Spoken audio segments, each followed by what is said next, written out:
which body is a rigid body? Suppose this is a pen. Now if I compress this sideways, there is no change in diameter of this pen. So for this force, this pen is a rigid body. If I compress it by a compressor, this will be compressed very much, diameter will change considerably. In that case, the same body will be a non-rigid body. So a rigid body is an ideal concept. A body which cannot be deformed is known as rigid body. Deformed means the form will change. If the force is not large, the distance between 2 points of a body does not change, and that body is called a rigid body. We can define a rigid body as a body the distance between 2 points of which does not change. Suppose this is the boundary of a body and there are 2 points A and B. The distance between them, that is AB, does not change, it is constant. Then this body will be called rigid body. The only condition is that the distance between any pair of points does not change.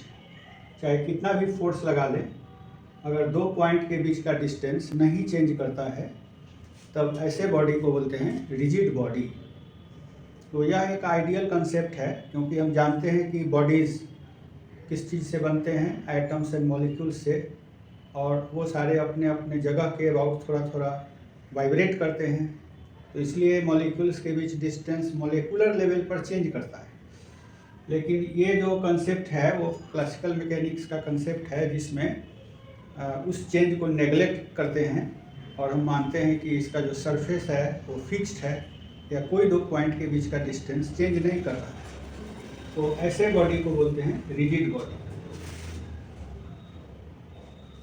A body in which the distance between 2 points does not change.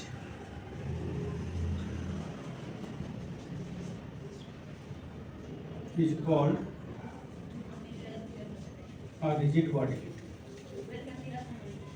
ऐसे body के example में stone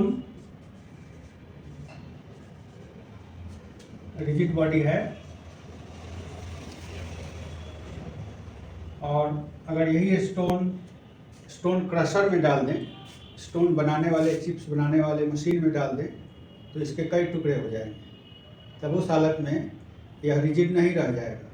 इसलिए stone rigid body बोलते हैं। इसका मतलब है कि उतना ही फोर्स लगा रहे हैं कि इसके 2 पॉइंट के बीच का डिस्टेंस कांस्टेंट है। तो in general case simple definition यही है, और बहुत सारे एग्जांपल्स दे सकते हैं। आयरन पीस, तो हमारे कोर्स में ये बॉडी दिया हुआ है, सेंटर ऑफ मास, रोटेशन, इन सब चैप्टर्स में जब आप जाएंगे तो एक कंसेप्ट ऑफ रिजिड बॉडी आ रहा है। और जैसे कोई गेंद है, बॉल है, और ऐसा बॉल है जिसका रेडियस फिक्स्ड है या 2 पॉइंट के बीच का डिस्टेंस नहीं चेंज कर रहा है, तो उसका मोशन किस तरह से होगा। या कोई सिलेंडर है, रोल कर रहा है टेबल पर, तो उसका मोशन किस तरह होगा। या कोई फैन है चल रहा है, या कोई डिस्क है। तो इस तरह के क्वेश्चंस डील करने के लिए इस तरह के रिजिड बॉडी के कंसेप्ट आते हैं। तो I think this concept is clear, और इसके बेसिस पर हम लोग मोशन ऑफ रिजिड बॉडी को डिस्कस करते हैं। यहाँ पर आप देख रहे हैं कि एक रिजिड बॉडी है, और यह एक रेफरेंस फ्रेम में सिचुएटेड है, स्थिर है। यहाँ से इसके 2 पॉइंट का पोजीशन वेक्टर दिखा रहे हैं, आर ए आर बी, और ये कंडीशन है कि A B should not change, A B constant है। 2 पॉइंट के बीच का डिस्टेंस कॉन्स्टेंट है, तभी इसको रिजिड बॉडी कहेंगे।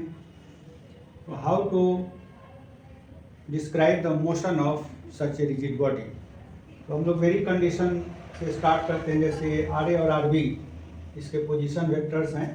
तो वेक्टर नेचर से आप देख सकते हैं ये वेक्टर प्लस ये वेक्टर बराबर ये वेक्टर, और इसलिए इसमें से इसको सब्ट्रैक्ट करेंगे तो इसके बराबर आ जाएगा, और ये मॉडुलस इसका चेंज नहीं करेगा क्योंकि डिस्टेंस कांस्टेंट है। जैसे ये पेन है और इस पॉइंट के बीच का डिस्टेंस कांस्टेंट है। अब इसको हम ऐसे कर दें तभी ये डिस्टेंस उतना ही रहेगा, लेकिन ये पेन मूव कर गया है तो इसी चीज़ को देखना चाहते हैं। तो ये डिस्टेंस है और इसको बी के रेस्पेक्ट में ए का पोजीशन वेक्टर कहेंगे, क्योंकि R A minus R B करें तो ये ऑब्जर्वर मान लें, बी पर कोई ऑब्जर्वर है तो इसको सब्ट्रैक्ट करने पर ये रिलेटिव पोजीशन वेक्टर कहलाएगा और उसका मॉडुलस लिया गया है। और चूंकि इसमें मॉड लगाए हैं तो ये पहले ये बाद में करने पर भी सेम वैल्यू आएगा, तो ये कांस्टेंट है। टाइम के साथ अगर ये बदलेंगे भी तब भी ये कांस्टेंट रहेगा मॉडुलस। तो ये बताता है कि कोई भी वेक्टर है जिसका मैग्नीट्यूड कांस्टेंट है, तो अगर वो चेंज करना चाहेगा तो केवल डायरेक्शन में बदलेगा। जैसे ये वेक्टर है और इसका मैग्नीट्यूड फिक्स्ड है तो ये केवल डायरेक्शन में इधर उधर चेंज कर सकता है। तो R A B can change only in direction. तो उसका रेट ऑफ चेंज निकालेंगे, डी बाई डी टी किसी चीज़ का लगाएंगे तो उसका रेट ऑफ चेंज होगा। तो rate of change of position vector of A with respect to B, ये अगर केवल डायरेक्शन में चेंज कर रहा है तो रेडियल लाइन पर नॉर्मल होगा। जैसे सर्कुलर मोशन में होता है कि रेडियस ऐसे है और वेलोसिटी परपेंडिकुलर है, इसी तरह से यहाँ पर ये वेक्टर ऐसे है और जब भी चलेगा तो इसके नॉर्मल इधर चाहे उधर किसी भी डायरेक्शन में इसकी velocity will be perpendicular to R A B. अब मान लीजिए कि ऐसे ये परपेंडिकुलर है तो इसका कंपोनेंट इधर की ओर 0 होगा क्योंकि ये एंगल 90 डिग्री है। उसी तरह से अगर ऊपर की ओर कंपोनेंट लें तो भी 0 होगा। तो इसका क्या मीनिंग हुआ, कंपोनेंट इधर का मतलब हो गया अप्रोच करना, और इधर कंपोनेंट 0 होने का मतलब है कि सेपरेट नहीं कर रहा है। तो इसलिए इस पॉइंट के रेस्पेक्ट में इस पॉइंट के वेलोसिटी का कंपोनेंट इधर 0 है या इधर 0 है, लेकिन परपेंडिकुलर डायरेक्शन में वो है। इसका मतलब है कि अप्रोच वेलोसिटी 0 है और सेपरेशन वेलोसिटी भी 0 है। इसका ये मतलब हुआ। ऐसे देखिए, ऐसे अगर रहता velocity of A with respect to B और ऐसे ये रहता बी के रेस्पेक्ट में, तो इसका एक कंपोनेंट इधर इतना आएगा। तो इस कंपोनेंट का मतलब है कि ए और बी के बीच का डिस्टेंस इतना कम हो जाएगा पर सेकेंड में, और साथ साथ ये इधर भी जाएगा। तो ये जो पार्ट है इसको कहा जाता है अप्रोच वेलोसिटी। अगर ये एंगल थीटा हो तो इसका कंपोनेंट कॉस लेके आएगा। Approach velocity is V A B cos theta. अगर थीटा को 90 डिग्री कर दें तो ये वाला सिचुएशन आ जाएगा। V A B is normal to R A B. तो थीटा 90 डिग्री होते ही ये चीज़ 0 हो जाएगी। इसलिए रिजिड बॉडी के पार्टिकल्स इस तरह से चलेंगे कि एक पार्टिकल पर बैठ के दूसरे पार्टिकल को देखें तो अप्रोच वेलोसिटी विल बी 0। तो ये कंडीशन आया, ये approach velocity of A towards B is 0। इसी तरह से इसको थोड़ा उधर करके सेपरेशन वेलोसिटी भी दिखा सकते हैं। Separation velocity is 0। Separation velocity of A away from B is 0। तो इसीलिए मोशन ऑफ रिजिड बॉडी जब भी होगा तो 2 पॉइंट के लिए ये कंडीशन सेटिस्फाई होना मस्ट है। इस तरह से वो चलेंगे कि किसी एक पर बैठ जाने पर दूसरे पॉइंट का वेलोसिटी उस लाइन उनको ज्वाइन करने वाले लाइन पर नॉर्मल होगा, यानी approach velocity and separation velocity will B individually 0। तो इस कंडीशन को लगा करके हम एक एग्जाम्पल सेट करेंगे इसका यूज करके। एग्जाम्पल इस तरह का है कि मान लें कि ये वॉल है और ये फ्लोर है। यहाँ पर एक रॉड है, ऐसे रखा हुआ है, जैसे कोई सीढ़ी है, और ये रॉड अगर फिसलता है तो ये पॉइंट इधर स्लिप करेगा और ये पॉइंट नीचे स्लिप करेगा। तो इस स्लिप करने के दौरान length of the rod does not change. तो इसका मतलब है कि ये दो पॉइंट्स जो है इस तरह से चलेंगे कि ये कंडीशन सेटिस्फाइड होगा, तो ये रिजिड बॉडी की तरह बिहेव करेगा। तो यहाँ पर हम लोग इस लाइन को, इस पॉइंट को ए मान लें और इसको बी मान लें, तो ये वेलोसिटी ऑफ बी हो गया और ये वेलोसिटी ऑफ ए हो गया। अब ए का बी की ओर अप्रोच वेलोसिटी निकालें तो इस लाइन पर कंपोनेंट लेंगे। तो इसका इधर की ओर भागने का वेलोसिटी और इसका इसको पकड़ने का वेलोसिटी, और पकड़ने के वेलोसिटी में से भागने का वेलोसिटी घटा दे तब अप्रोच वेलोसिटी मिलेगा।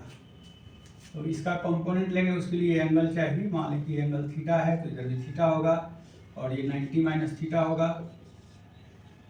तो इस तरह से वेलोसिटी ऑफ ए का cos 90 degree minus theta minus V B का कॉस थीटा, ये कहलाएगा approach velocity. Approach velocity of A towards B.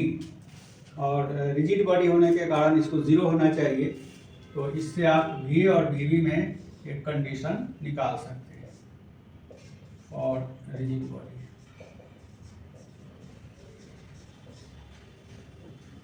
तो इससे आप पाते हैं कि V A sine theta is equal to V B cos theta.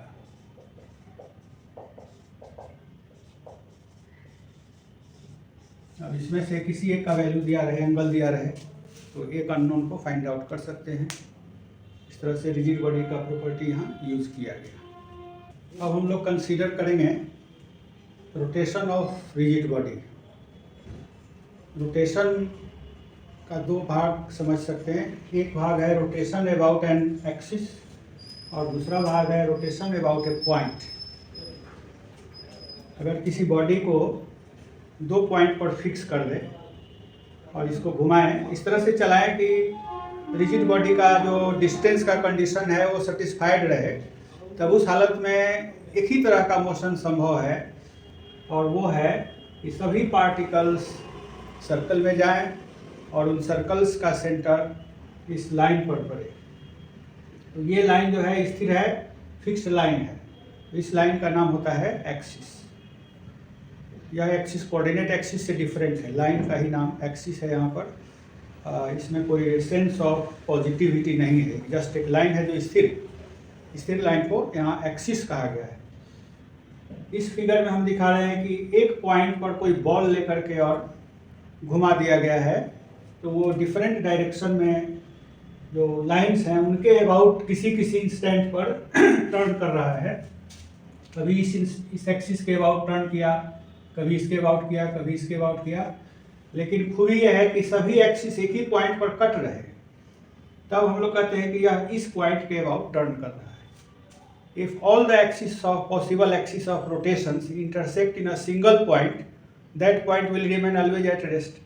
तब बॉडी उसके अबाउट घूमता हुआ कंसीडर किया जाता है। इसको बोलते हैं 3 डायमेंशनल मोशन और इसको बोलते हैं रोटेशन अबाउट वन एक्सिस या 1 डायमेंशनल रोटेशन। इसीलिए हम लोग रोटेशन का डिफिनीशन दे सकते हैं कि if a rigid body moves in such a way that either a line or a point of the body remains stationary, then its motion is called rotational motion. If a rigid body moves in such a way that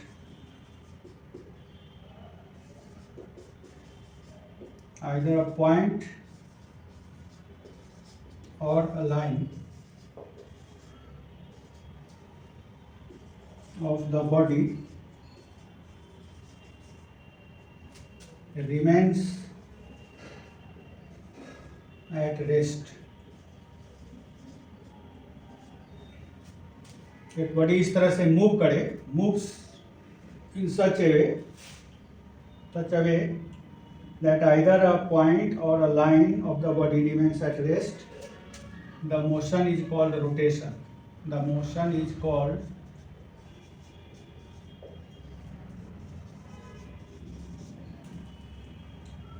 rotation. And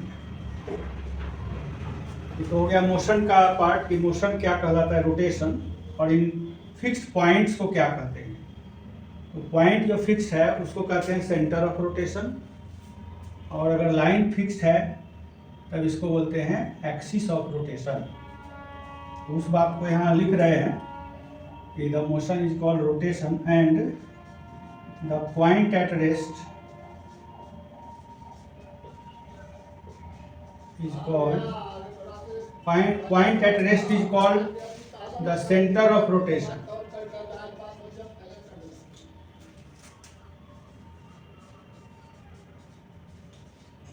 And the line at rest is called an axis of rotation. An axis of rotation. इस तरह से rigid body का rotational motion describe किया जाता है कि either a point is fixed or a line is fixed. Point fixed का मतलब है कि हर इंस्टेंट पर ये किसी न किसी एक्सिस के अबाउट रोटेट करेगा और वह एक्सिस ओ से ही पास करेगा। तो point O will not move, क्योंकि एक्सिस पर के पॉइंट मूव नहीं करते। ये लाइन रेस्ट में है, इसका मीनिंग है कि इसके सभी पॉइंट्स स्थिर हैं। अब यहाँ पर देखिए, अगर ये लाइन रेस्ट में है और कोई भी पॉइंट यहाँ पर है या यहाँ पर है तो इसकी वेलोसिटी इस रेडियल लाइन पर नॉर्मल होगी, क्योंकि इसका डिस्टेंस नहीं बदलना चाहिए। तो वेक्टर है और उसका मैग्नीट्यूड फिक्स्ड है, देन इट मस्ट मूव, तो वेलोसिटी परपेंडिकुलर होगी। अगर ऐसे एक्सिस के अलॉन्ग मूव कराना चाहेंगे तो ये रोकेगा, मूव करने से एक्सिस रोक लेगा। जैसे किवाड़ ऐसे खुलता है और ऐसे खोलना चाहें तो चूड़ उसका जो है वो रोकेगा। तो इस तरह से एक्सिस के अबाउट मोशन हो सकता है और एक्सिस को घुमाइएगा तो ये सब सपोर्ट जो है उसको घूमने से रोकेगा। तो इस बॉडी का केवल एक सर्कल में मोशन हो सकता है, और वह सर्कल इस तरह का होगा कि उसका सेंटर इस एक्सिस पर लाई करे। उसी तरह से दूसरा पॉइंट होगा, वो दूसरे सर्कल में जाएगा, दूसरे रेडियस में जाएगा और उसका सेंटर भी इसी एक्सिस पर होगा। इस तरह से एक्सिस के अबाउट जब रोटेशन होगा तो एक्सिस वाले पॉइंट्स को छोड़कर बाकी सारे पॉइंट्स सर्कल्स में जाएंगे और उन सभी सर्कल्स का सेंटर इसी एक्सिस पर होगा। इस केस में क्या होगा कि इस पॉइंट के अबाउट ये किधर भी जाने के लिए फ्री है, लेकिन ये डिस्टेंस नहीं बदलना चाहिए। तो ये 3 डायमेंशन में स्फीयर के सरफेस पर मूव करेगा। तो यहाँ लिखा है स्फीयर ऑफ मोशन, यानी यह पॉइंट इस स्फीयर के सरफेस पर कैसे भी चल सकता है। जैसे हम लोग अर्थ पर किधर भी चल सकते हैं और सेंटर से डिस्टेंस लें तो रेडियस के बराबर मान सकते हैं। तो हमारा मोशन एक स्फीयर में हो रहा है, लेकिन उसका डिस्टेंस सेंटर से फिक्स्ड है। उसी तरह से यहाँ पर सेंटर ऑफ रोटेशन से डिस्टेंस फिक्स्ड रहेगा, लेकिन ये मूव कर सकता है किसी भी कर्व में, और वह कर्व लाई करेगा एक स्फीयर में, और उस स्फीयर का रेडियस इस डिस्टेंस के बराबर होगा। दूसरा पॉइंट लेंगे तो वो दूसरे स्फीयर में मूव करेगा। तो इस तरह से ये सारे स्फीयर्स जो होंगे they will be concentric spheres. इन सब का एक ही केंद्र है, वो कहाँ पर है, सेंटर ऑफ रोटेशन पर है। तो इस तरह से यह 3 डायमेंशनल रोटेशन कहलाता है। जैसे पानी का फव्वारा है और उसमें कोई प्लास्टिक का बॉल डाल दीजिए, पिंग पोंग बॉल डाल दीजिए, तो ऐसे ऐसे ऐसे ऐसे मूव करेगा। तो वो तीनों डायमेंशन में कैसे भी मूव कर सकता है। तो उसका जो रोटेशन है वो 3 डायमेंशनल है। और अगर इसका एक पॉइंट फिक्स नहीं रहता, लेकिन अगर फिक्स्ड कर दे कोई धागा वगैरह डाल के या कैसे भी, तो वो हो जाएगा। जैसे पुराना पेन का होल्डर रहता था ऐसे टेबल पर रखा हुआ, उसको ऐसे ऐसे घुमा सकते कैसे भी। तो बीच में उसका जो सेंटर है उसको स्थिर मानते हुए इसको जैसे तैसे घुमा सकते हैं। तो ये हुआ 3 डायमेंशनल रोटेशन। जैसे हमारा गर्दन है ऐसे ऐसे घुमा है, तो एक्सिस के अबाउट घुमा रहे हैं, और ऐसे भी घुमा सकते हैं, ऐसे भी घुमा सकते हैं। तो ये सारे एक्सिस एक सेंटर पर कटेंगे, उस पॉइंट के अबाउट हम घुमा रहे हैं, लेकिन नीचे नहीं ले जा सकते, तो लिमिटेड मोशन है। यही हो गया रोटेशन अबाउट फिक्स सेंटर, और ये हो गया रोटेशन अबाउट फिक्स्ड एक्सिस। तो इसके ये डिफिनीशंस हो गए। अब इसका एप्लीकेशन साइड हम लोग करेंगे। Now we discuss two types of motion of a rigid body. One is translatory motion, translatory motion और ट्रांसलेशन। इसी ट्रांसलेशन, जैसे यहाँ पर कोई बॉडी है और इसको छोड़ते हैं तो बिना रोटेट किए हुए गिरता है। ऐसे यहाँ से चला और ऐसे गिरा, तो बीच में कहीं ये घुमा नहीं। ऐसे मोशन को कहते हैं ट्रांसलेटरी मोशन। इसकी खूबी क्या है कि जितना ये पॉइंट चला उतना ही ये पॉइंट चला, उतना ही ये पॉइंट चला, और सभी डाउनवर्ड चले, तो डिस्टेंस मूव्ड सेम है और डायरेक्शन भी सेम है, यानी डिस्प्लेसमेंट सेम है। तो ऐसा मोशन जिसमें हर एक point of the rigid body suffers the same displacement is called translatory motion. Definition ये हो गया कि if every point of a rigid body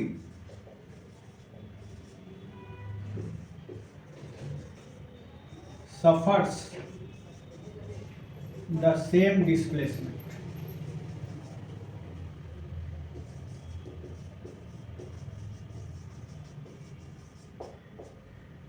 its motion is called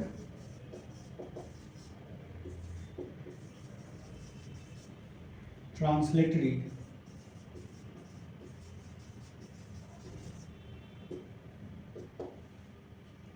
और टाइम इंटरवल कितना भी छोटा ले तब भी ये प्रॉपर्टी ओबे होना चाहिए।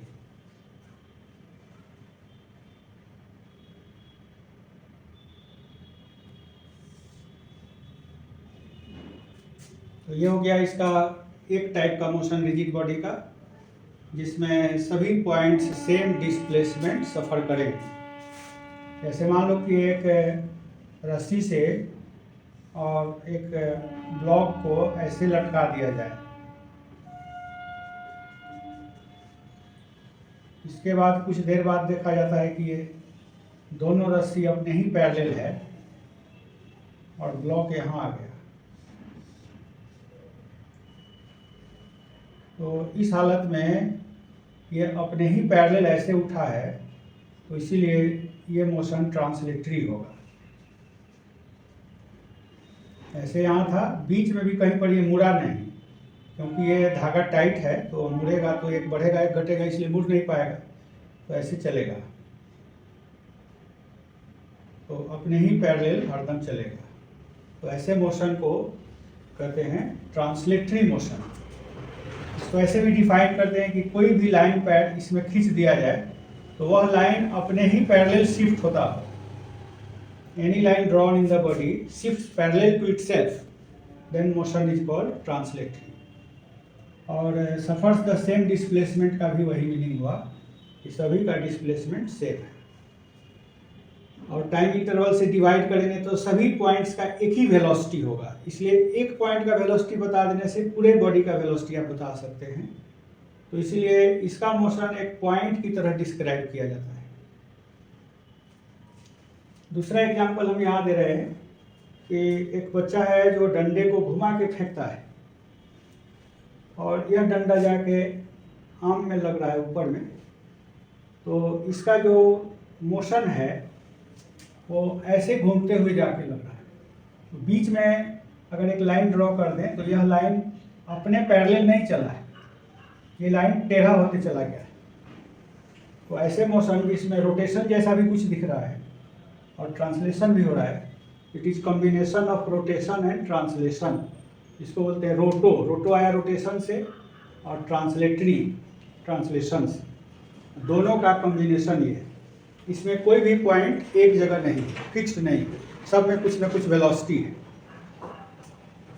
अब इसको डिस्क्राइब करने के लिए कैसे हम दिखाएंगे कि ये दोनों का कॉम्बिनेशन है, तो इसके लिए एक पॉइंट को कंसीडर कीजिए, मान लीजिए बी कंसीडर किए, तो बी यहाँ आ गया है, ये हुआ डिस्प्लेसमेंट ऑफ बी। तो जितना बी का डिस्प्लेसमेंट है उतना ही अगर सब का होता तो ये ऐसे जाके इस सामने खड़ा होता, ये ऐसे यहाँ पर रहता। तो ये ट्रांसलेशन हुआ, मान लीजिए कि ये डी वेक्टर है, तो अगर पूरे ए बी को डी ट्रांसलेशन देते तो ये यहाँ जाके रहता, साथ में ये इतना टर्न भी कर गया है। तो ये जो एंगल टर्न किया ये इस बी के अबाउट रोटेशन हुआ। तो इसीलिए रोटो ट्रांसलेशन में दोनों हो रहा है, ट्रांसलेशन एंड रोटेशन। तो जिस पॉइंट का ट्रांसलेशन लेंगे उसी के अबाउट रोटेशन कंसीडर करेंगे। तो this motion is composed of translation of B by D plus rotation about B, जिसका ट्रांसलेशन लिया है जिस पॉइंट का उसी के अबाउट रोटेशन लेंगे। मान लीजिए कि ये 30 डिग्री से घूम गया या 15 डिग्री से घूम गया, तो ये एंगुलर पार्ट हुआ और ये लिनियर पार्ट हुआ, इसलिए इसमें लिनियर मोशन भी है और रोटेशनल मोशन भी है। तो इस तरह का मोशन कहलाता है रोटो ट्रांसलेटरी मोशन। इसका फेमस एग्जांपल है, बॉल को अगर हम लोग स्पिन करके हवा में फेंकते हैं तो अपने एक्सिस के अबाउट रोटेट भी कर रहा है और ट्रांसलेट भी कर रहा है। किसी बॉल को अगर टेबल पर हम रोल कर दें, जैसे ऐसे रोल कर दिया, तो ये अपने एक्सिस के अबाउट घूम रहा है और एक्सिस भी चल रहा है। साइकिल का चक्का घूम रहा है अपने एक्सिस के अबाउट, स्टैंड पर खड़ा करके और चलाओ तो एक्सिस स्थिर है, और स्टैंड गिरा दो तो आगे भागने लगेगा। घूमते हुए ट्रांसलेट करना, रोटेट करते हुए ट्रांसलेट करना को ही बोलते हैं रोटो ट्रांसलेटरी मोशन। तो इसमें अगर आप B की जगह पर पॉइंट A को ट्रांसलेट कराएंगे तो वैल्यू अलग आएगा। जैसे A से A को मिलाना है तो यहाँ से यहाँ तक इससे ज़्यादा डिस्टेंस दिख रहा है, यहाँ जाएगा और घूमेगा ऐसे, ऐसे इसको यहाँ ले जाए तो A जितना गया उतना सारा पॉइंट चला गया, ट्रांसलेशन D' मान लें। और ये यहाँ जाने के बाद रोटेट कराना पड़ा ऐसे, तो आप देखते हैं ये लाइन पैरेलल है, ये इंटरसेक्ट कर रहा है, तो इधर 15 डिग्री है तो इधर भी 15 डिग्री होगा, इसलिए उतना ही एंगल से रोटेट करा है, लेकिन ये डिस्टेंस जो है लीनियर अलग अलग है। तो इससे क्या पता चला है कि रोटो ट्रांसलेशन मोशन को अगर ब्रेक करते हैं तो translational part depends on point. A को ए जितना ट्रांसलेट किया उतना सबको ट्रांसलेट कराए, और वो डिफरेंट है उससे जब बी को ट्रांसलेट कराए थे, लेकिन एंगुलर पार्ट सेम है। ये बहुत इम्पोर्टेंट है कि जितना एंगल से बी के अबाउट घुमाना पड़ा था उतना ही एंगल से ए के अबाउट घुमाना पड़ रहा है, और सेंस दोनों का सेम है। जैसे यहाँ से ये क्लॉकवाइज है और ये भी क्लॉकवाइज है, तो इसीलिए सेम सेंस में रोटेट कराना पड़ रहा है।